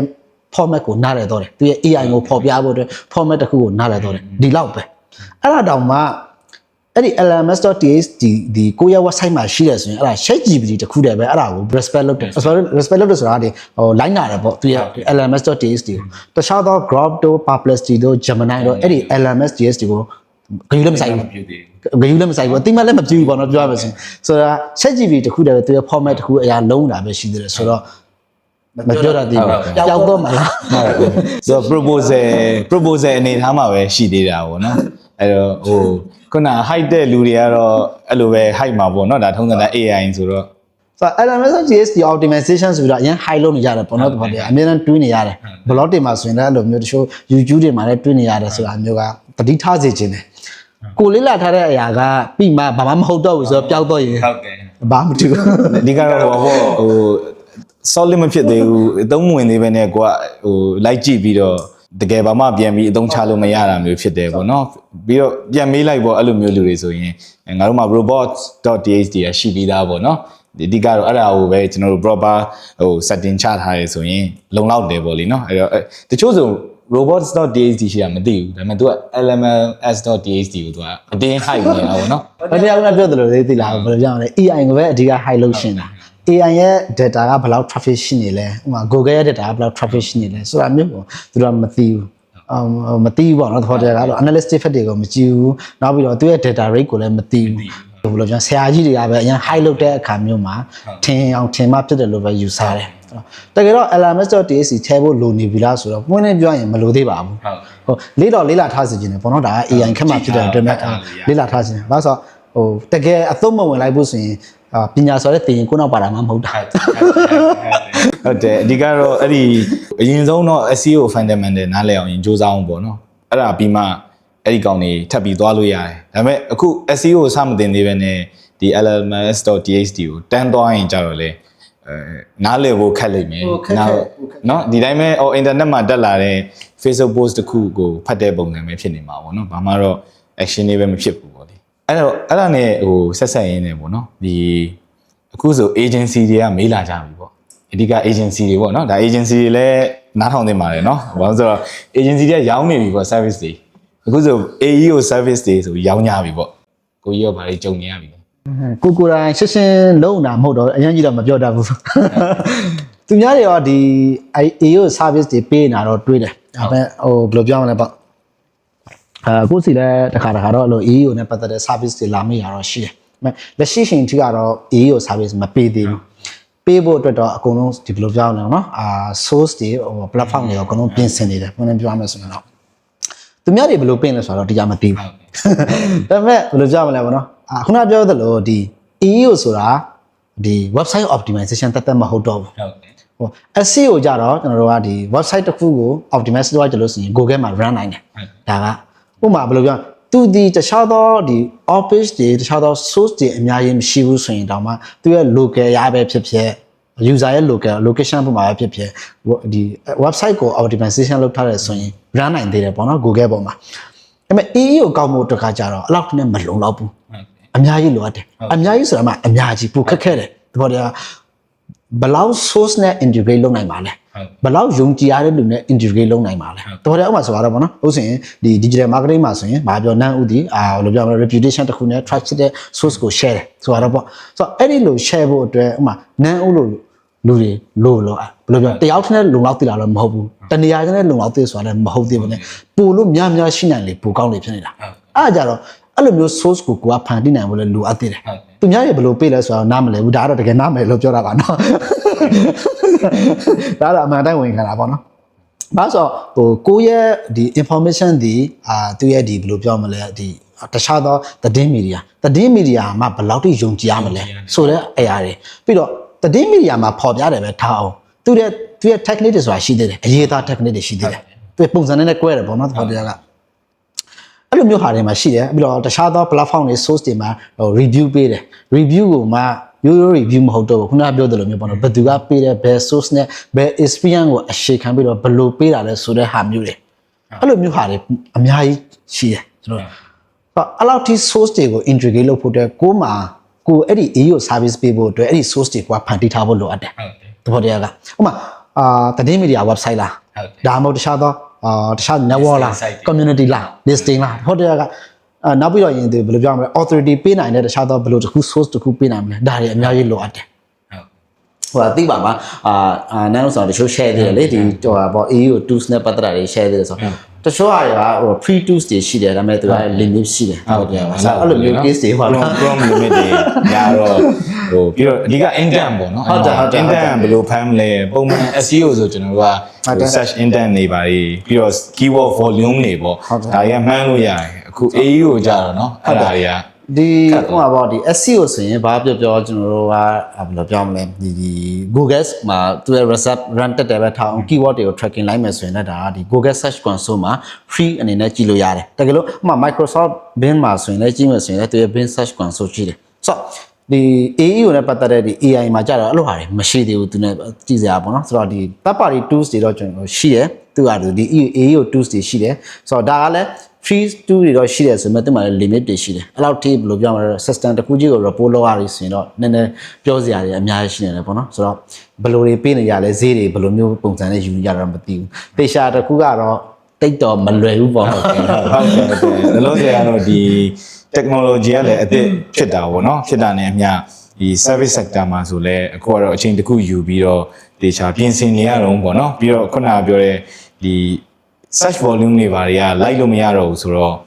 prompt volume ညာဖြစ်လာမှာတော့မသိဘူးเนาะနောက်ပိုင်းကျရင် အဲ့လိုပဲထင်တယ်ဗျာနော်ဒီလိုကြောင့်လဲဘယ် brand နဲ့ရှာတော့တာလဲစားမယ်ဆိုနော် brand တစ်ခုမှတောင်မှဘယ်လိုအသုံးတော့မှဘယ်လို intern ပုံစံနဲ့ရှာတော့လဲဆိုတာစာလိုက်ရမလို့ဖြစ်နေတယ်ပြီးတော့ result တွေကလည်းတည်တဲ့အတိုင်းပဲတစ်ခုနဲ့တစ်ခုနဲ့လို့ကွဲပြားမှုတွေရှိနေတဲ့အခါမျိုးမှာကြတော့ပေါ့နော်အဲ့လိုမျိုးတော့ရှိနေဟုတ်တယ်အဲ့တော့အဓိကတော့ tracking အပိုင်းငေါပေါ့နော်ဒီ AEO service ဘိုင်းငေါဟို agency ပဲဖြစ်ဖြစ် client side ပဲဖြစ်ဖြစ်ယူမယ်ဆိုရင်တော့တေချာလေးကျွမ်းကျင်သူတွေနဲ့ဆွေးနွေးတိုင်ပင်ပြီးတော့ဗောနော်လောလောဆယ်ကာလမှာတော့ဒီပုံမှန်လင်းလင်းပေါ့အဲ့လိုမျိုးလေးအလုပ်လုပ်တာတော့ပိုပြီးကောင်းတယ်ဗောနော်မဟုတ်ဘဲနဲ့ဒီ AEO ကိုလုံးဝဟိုတတိကျကြီး okay ကျွန်တော်တို့ကတော့ဒီလိုလုပ်မယ်ဆိုပြီးသွားပဲမယ်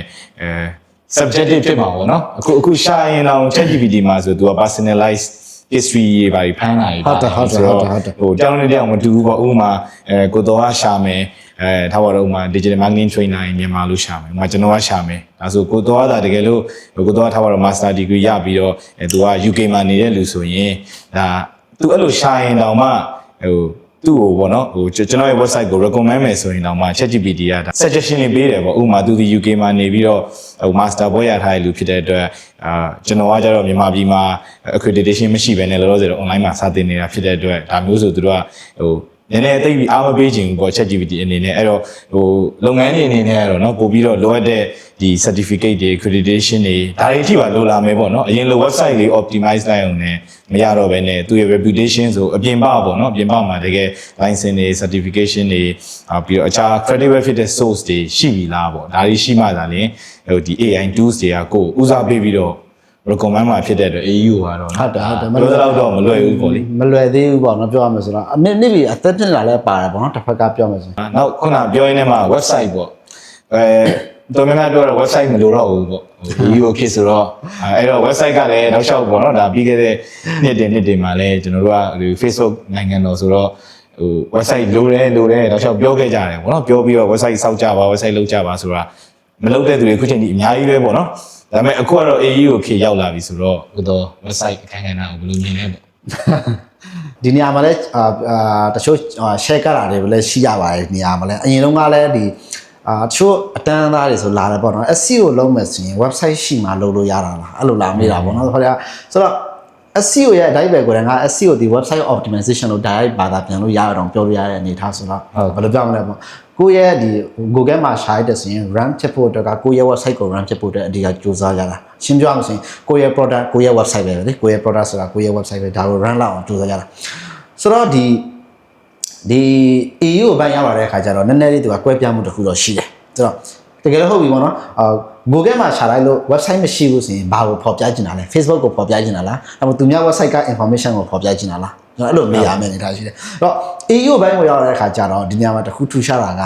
website မရှိဘဲနဲ့လည်းကိုယ့်ရဲ့ brand က mention လုပ်ခံနိုင်ရနိုင်တယ်ကိုယ့်ရဲ့ information တွေကိုယ့်ရဲ့ business တွေကိုတခြားသောမှာဒီ reliable ဖြစ်တဲ့ information source တွေ news တွေတခြားသောနေရာတွေမှာကောင်းကောင်းတည်ဆောက်ထားတယ်ဆိုရင် website မရှိရင်လည်းသူဖော်ပြနိုင်တယ်ကဲဟုတ်ပြီအဲ့လိုဆို mention လုပ်ပြီးတော့ရင်ဘာတော့လုပ်မှာလဲ user ကbrand name ကိုတော့သိပြီဒါကြလို့ convert ဖြစ်ဖို့အတွက် action တစ်ခုခုလုပ်ပြီးတော့ဘယ်မှာတော့လုပ်မှာလဲ Facebook မှာတော့လုပ်မှာလားနောက်တစ်ခုကတကယ်လို့ website ရှိရှင်းအပြင်ဒီ information ကိုတည်ဆောက်ရတာပိုကောင်းတယ်ပြောရကိုယ့်ရဲ့ data ကို train တာပေါ့ပြောမှဆိုရင်ကိုဒီဘာဖြစ်ပါတယ်ကိုယ့်ရဲ့ information ကိုအတိအကျပေးတာဟောတရားက service တွေကဘယ်လိုရှိပါတယ်ဆိုတဲ့ပုံစံမျိုးပို့ပြီးတော့ကြဲကြဲပြင်းပြင်းကိုယ့်ရဲ့ website မှာတည်ဆောက်ထားတာကဒါပိုကောင်းတယ်အဲ့ခါကျမှဘယ်လိုပြောကိုယ့်ရဲ့ brand ဒီအပြင်မှာလည်းတော့ဗောနော် source တွေနဲ့တည်ဆောက်ထားတယ်ကိုယ့်ရဲ့ website မှာလည်း information တွေရှိတဲ့ခါကျမှပို့လို့ perfect ဖြစ်မှာပေါ့ဆိုတော့ brand ကိုရှာတွေ့တယ်ပဲထားအောင် AI မှာ convert လုပ်မှာကျတော့ website မှာပဲလုပ်မှာပေါ့အဲ့တော့ဘယ်လိုပြောလဲ website ကလိုပါတယ်SEO ပဲဖြစ်ဖြစ်AEO ပဲဖြစ်ဖြစ်တကယ် action တစ်ခုလုပ်ဖို့တော့ကတော့ website ကလိုပါတယ်လိုပါတယ်ဆိုတော့ကိုမပိုင်တဲ့ Facebook တို့ TikTok တို့မှာဒါကိုပိုင်တဲ့အရာမဟုတ်ပါတော့ဒါ Facebook တို့ TikTok တို့ပိုင်တာသူတို့ company တွေပိုင်တာကိုပိုင်တဲ့အရာမဟုတ်ဆိုတော့ကိုယ့်ရဲ့ကိုပိုင်တစ်ခု brand တစ်ခုလုပ်ဖို့အတွက်ကိုယ့်ရဲ့ service တွေကိုဖော်ပြဖို့အတွက် EU အတွက်တည်ဆောက်တာပဲဖြစ်ဖြစ် SEO အတွက်တည်ဆောက်တာပဲဖြစ်ကျွန်တော်ဒါကတော့ logo လို့ပါတယ်ဟုတ်အစပိုင်းပေါ့ ChatGPT စပေါ်တော့ဆိုရင်ရိုက်ရှာကြတယ်လေဥမာငါ့ကိုသိလားပေါ့ဥမာထားပါတော့ who is nan ပေါ့ who is thousand ပေါ့အဲ့တော့ ချက် GPT ကလည်းအချက်လက်ပြန်ပြတယ်ပေါ့ဘယ်ကပြလဲဆိုသူက LinkedIn ကဟိုတော့ pro ပြန်ပြတယ်ဒါပေမဲ့လူတွေပြောနေရပေါ့နော်ဒါဆိုငါတို့ website တော့ပေါ့ LinkedIn မှာလည်းတင်ထားလဲရတယ်ပေါ့ဒါပေမဲ့အဲ့ဒီ social platform တွေကတော့ကိုတော့ပြောသလိုပဲပေါ့ limited အရင်ဖြစ်ပါတယ်ကိုယ့်ရဲ့အပိုင်လည်းမဟုတ်ဘူးပေါ့နော်သူ့ရဲ့ web page ပေါင်းများစွာတွေကမှာကိုကဒီ account profile လေးတစ်ခုပဲရတာပေါ့အဲ့တော့ကိုယ်ပိုင် website ရှိခြင်းကတော့ပေါ့နော်ဟို authority လည်းဟိုကောင်းတာပေါ့လေအကောင်းဆုံးကတော့ conversion ကို tracking လုပ်လို့ရတယ်เนาะနောက်ဆုံးကျွန်တော်တို့ဒီ AI ကပဲလာလာ search ကပဲလာလာ website ကိုရောက်လာတယ်ကျွန်တော် next step ပေါ့เนาะဥပမာ storytelling လုပ်မလားနောက်ဈေးရောက်မှာဒါ website ကတော့လိုလာပြီဆိုတော့ဟာဖြစ်လာပြီပေါ့เนาะအဲ့တော့အရင်ဆုံး AE ကို service ယူခြင်းတယ်ဆို website ရှိပြီလားပေါ့အဲ့ဒါလေးလည်းအရင်ဆုံးပြန်ပြီးကိုမေးစေခြင်းတယ်ပေါ့ဒီเนาะဟုတ်ကဲ့အဲ့တော့ဟိုကျွန်တော်တို့ဒီ podcast ကတော့ချိန်လေးလည်းနည်းနည်းကြာသွားပြီပေါ့เนาะအဲ့တော့ဟိုကျွန်တော်ဒီ podcast လေးမသိငင်မှာကိုတော့အနေနဲ့ဒီအခုမှ AE ကိုလေ့လာမဲ့ junior တွေပဲဖြစ်ဖြစ်ဒါမှမဟုတ်လည်းဟို AE ကို service လိုချင်နေတဲ့ client တွေဒါမှမဟုတ်ပေးချင်နေတဲ့ agency တွေပေါ့သူတို့ဟိုတော့ဗာပြောချင်လဲပေါ့အခု AE ကိုခက်စားလာတော့နောက်ဆုံးအနေနဲ့ပေါ့လေဟုတ်အဓိကပြောချင်တာကတော့ပေါ့နော် online ပေါ်မှာအရင်ကြီးဒီလိုမျိုးဘယ်လိုပြောမလဲ AI ဆိုပြီးတော့အရင် high လောက်ကြတာကြီးကိုလည်းအရင်ကြီးဘယ်လိုပြောမလဲပေါ့နော်နားမယောင်စီခြင်းဘူးAI နဲ့ပတ်သက်ပြီးတော့ရင်ဂျင်းထဲလို့ကောင်းလားလို့ပြောတာဟုတ်AI က group ဖြစ်တာတဲ့အခါမှာလူတိုင်းဒီ AI တင်ရတော့မယ်ဆိုတဲ့ပုံစံမျိုးမှာဒီ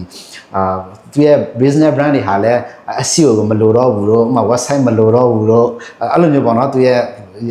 ့နည်းနည်း share ကားတာပေါ့အဲ့လိုမျိုးပြောပြီးတော့ရင်ဟို AE ကိုကောင်းဖို့တဲ့ဥပမာဘယ်လိုတွေဖြစ်ရမယ်လို့ AE ကိုအဲ့ဒါအဓိကဖြစ်တယ်တော့ဆိုတော့အဲ့လိုမျိုးပေါ့တကယ်မမှန်ကန်တဲ့ source တွေတော့ကိုတော့မလိုက်စေချင်ဘူးပေါ့နော်မလေးလာပါ AE ကို AI နဲ့ပတ်သက်တာတွေတော့အကုန်လုံးလေးလိုက်ရမှာပဲ best setter မဆိုပေါ့နော်ဒါကတော့တော့ဒီ digital marketing setter မှာမဟုတ်ပါဘူးတခြားသော setter တွေလည်း AI ကတော့လေးလိုက်ရမှာပဲခုနပြီးခဲ့တဲ့ပြောခဲ့သလိုမျိုးပေါ့နော် LMS.txt ဆိုရင်တကယ်တချို့တွေအရင် high လောက်ကြတယ်ဒါပေမဲ့အဲ့ဒါကြီးကတကယ်တမ်းကြာကြီးတကယ် university standard မဖြစ်သေးဘူးအဲ့ဒါကြတော့ချက်ချင်းကြီးထားပြီးတော့ဒါကြီးကိုတန်းလောက်ရမယ်ဆိုတာမျိုးကတော့မဖြစ်နိုင်သေးဘူးအရှင်နေမှာအလုံးလည်းဖြစ်မှာမဟုတ်ဘူးဟုတ်တယ်ကတော့ over hype ဖြစ်နေတာတွေပေါ့နော်ပြီးဒီလိုညာရင်းချင်းကျွမ်းကျင်သူဖြစ်လာတဲ့လူတွေပေါ့ overnight specialist တွေပေါ့နော်ဒီ AI ကတော့ပိုဆိုးတယ်ပေါ့ AI ကတစ်ခါလေးဆုံးတကယ်ပြောတာပါမမြင်ဘူးတဲ့ကျွမ်းကျင်သူအစ်စ်တွေအများကြီးချက်ချင်း overnight ပေါ်လာတယ်ပေါ့နော်အဲ့တော့ဟိုနောက် live မဲ့ junior တွေအနေနဲ့ဆိုရင်လမ်းပြောက်တယ်ပေါ့နော်ငါဟို digital marketing ကဟို AI ကအစားထိုးတော့မှာဆိုတော့ငါဘာမှမလေ့လာတော့ဘူးလားပေါ့နော်ဟိုပြီးရင်အဆိုးဆုံးကတော့ဟိုလေ့လာမဲ့တကယ်ဟို source တွေမှာမလေ့လာဘဲနဲ့ noise တွေကိုငားရောက်တာပေါ့နော်ဥပမာလေ့လာမဲ့ source တွေဆိုကျွန်တော်တို့ Reddit เนาะ Reddit ရှိမယ် Reddit မှာဆိုကျွန်တော်r/SEO ပေါ့နော်အဲ့ community join ထားလိုက်အဲ့ဒီမှာတကယ်ဟုတ်တယ်ဆရာကြီးတွေเนาะရှင်းပြလဲဟိုတချို့တွေကတော့ဗရိထားမိတာပေါ့နော်နည်းနည်း international specialist တွေတက်အဲ့လိုနာမည်မရှိတဲ့သူတွေရှိတယ်အဲ့အထူးသဖြင့်အဲ့လို Reddit တို့အဲ့လိုတချို့တော့ blog comment တွေမှာတခါတွေ့ရတတ်တယ်ပေါ့နော်တစုံတစ်ခုခုမေးလိုက်တယ်ပေါ့မှာဆိုတော့ Reddit မှာလည်းဆိုတော့ပေါ့အောက်မှာခြေတဲ့လူတွေကလုံးဝ specialist ဒါမှမဟုတ်လို့မျိုးလေပြောမှာသူ့ရဲ့ profile ကလုံးဝအဲ့လိုလုံးဝ high လောက်ထတာအဲ့လိုဘာပုံမှန်မတင်တော့ high လောက်ရုံနေပေါ့ Reddit ဆိုရင်နော်ဆိုဒါပေမဲ့အဲ့လိုဖြေသွားတဲ့ပုံစံတွေကစာလုံးဝတကယ်တိတာတယ်အဲ့လိုမျိုးပေါ့နော်အကြောင်းအရာကိုနိုင်ရှင်ပြီးတော့ပြောပြတာတော့အရှင်တွေမှာတကယ်သုံးသပ်ပြီးတော့ပြောပြတာလို့ဆိုတကယ်ဘယ်လိုပြောတကယ်ဆရာတွေပေါ့နော်Google ဆိုတာ search central เนาะLinkedIn မှာလည်းရှိတယ်နောက် Google ရဲ့ search central blog လည်းရှိတယ် Reddit မှာလည်းရှိတယ်အဲ့တော့ဟိုအဲ့ဒီဟာတွေမှာတွားပြီးလေ့လာပါပေါ့အဲ့မှာလည်းတောက်လျှောက်เนาะသူတို့လည်း update ရှိရနဲ့သူတို့ပြောပြပေးတယ်အထူးသဖြင့်ဂျုံမူပေါ့အဲ့ပေါ့ဂျုံမူတော့ပါဆိုရင်เนาะသူဆိုအဲ့ဒီရဲ့ search advocate ပေါ့เนาะ Google မှာအလုပ်လုပ်နေတာနှစ်ပေါင်းကြာခဲ့ပြီသူဆိုရင်ဒါ SEO သမားတွေရဲ့ဟိုအချစ်တော်ဘဘကြီးပေါ့အချစ်တော်ဘဘကြီးကျွန်တော်တို့ဘိုးဘိုးကြီးပေါ့เนาะအဲ့တော့သူကလည်းပြောပြပေးပါတယ်တီးချင်တာရှယ်မှာသွားမေးလို့ရတယ်ပေါ့เนาะဒီတိုင်းဟို Facebook လေးပို့လိုက်ပြီးပေါ်လာတဲ့ဗီဒီယိုမှာပဲလမ်းဆုံးသွားရင်တော့ဒီ SEO တို့ AEO တို့တကယ်ပညာရပ်တွေနဲ့ဝေးသွားနိုင်တယ်ပေါ့နော်အဲ့ဒါလေးလည်းအချက်သတိထားကြပါအဲ့တော့ဟိုဒီနေ့ podcast ကကျွန်တော်အချိန်လေးလဲကြာသွားပြီဆိုတော့ဒီလောက်ပါပဲဒီအခုကြည့်နေတဲ့လူတွေထပ်ပြီးသိကျင်တယ်ဆွေးနွေးကျင်တယ်ဆိုရင်ကျွန်တော်တို့ကိုတော်စင်းရဲ့ account ကိုလည်း description ထဲမှာကျွန်တော်ထည့်ထားပေးပါမယ်ကိုကြီးရဲ့ website လည်းကျွန်တော်ထည့်ထားပေးမယ်ပေါ့နော်အဲ့တော့မေးပါဟိုတကယ်လုပ်နေတဲ့သူတွေနဲ့ပြောပါဟို AI ခေတ်မှာတော့ဟိုအရေးကြီးလာမှာတော့ experience ပေါ့နော်ကိုယ်မှာရှိတဲ့ experience နဲ့ AI နဲ့ပေါင်းပြီးမှပဲတခုခုကိုကျွန်တော်တို့ကဟိုဖြစ်ဖြစ်မြောက်မြောက်လုပ်နိုင်မှာပေါ့နော်မဟုတ်ရင်တော့ဟိုမြောက်တကိုင်းလို့ပေါ့ဟို AE ကိုလည်းမရ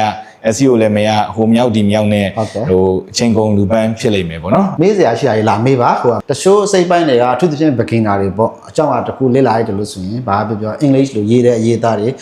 တချို့ရှင်းပြတဲ့ English လို့ပြောဟာတွေမှာကြတော့ဟိုနည်းနည်းမရှင်းနေတာမျိုးတွေရှိတတ်ကြတယ်ဒါကိုယ်တိုင်လေ့လာရတာဆိုတော့အဲ့လိုမျိုးဟာတွေအခက်အခဲတွေရှိရပေါ့နော်ဆိုတော့